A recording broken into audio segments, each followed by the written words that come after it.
অনেক দিন আগের কথা। নীল পাহাড়ের পেছনে ছিল এক গোপন রাজ্য, আলোপুরী, যেখানে রাতের আকাশে সূর্য জ্বলত আর ফুলেরা গান গাইত।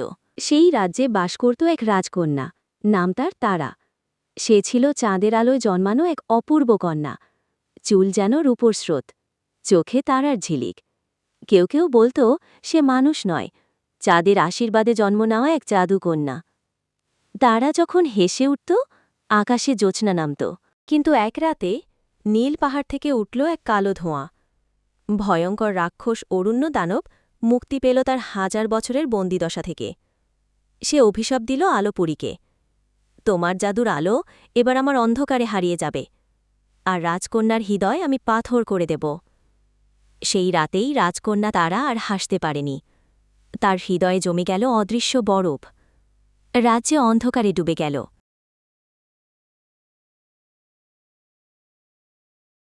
প্রাণ ভয়ে সবাই পালাতে লাগল। কেবল এক গরিব রাখাল নয়ন সাহস করে পাহাড়ের দিকে রওনা দিল। তার সঙ্গে ছিল একটা জাদুর বাঁশি, যা সে একদিন এক বনের পরী থেকে পেয়েছিল। 3 রাত 3 দিন সে পাড়ি দিল বরফ ঢাকা অরণ্য, পাহাড় আর নদীর ধারে। অবশেষে পৌঁছাল রাজকন্যার প্রাসাদে। তখন তারা জানালার ধারে বসে চাঁদের আওয়ায় কাঁদছিল। চোখে তার জল, কিন্তু মুখে কোনো ভাষা নেই। নয়ন ধীরে ধীরে বাঁশি বাজাতে লাগল। সেই সুর ছিল ভালোবাসার, সাহসের আর আলোপুরীর পুরনো দিনের স্মৃতির।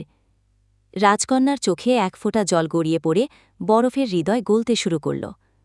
আর ঠিক তখনই আকাশ ফেটে পড়ল বিদ্যুতে। অরণ্য দানব গর্জে উঠল। কিন্তু রাজকন্যার হৃদয় থেকে বেরিয়ে এলো এক বিশাল চাঁদের আলো, যা সব অন্ধকার ছিন্ন করে দিল। রাক্ষস ধ্বংস হল, রাজ্য আবার আলোয় ভরে উঠল। রাজকন্যা তারা প্রথমবার নয়নের দিকে তাকিয়ে হাসল।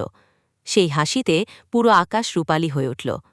আর সেই থেকে আজও নীল পাহাড়ের পাশে রাতে চাঁদের আলো একটু বেশি উজ্জ্বল। হয়তো তারা এখনও হাসে নয়নের সুরে।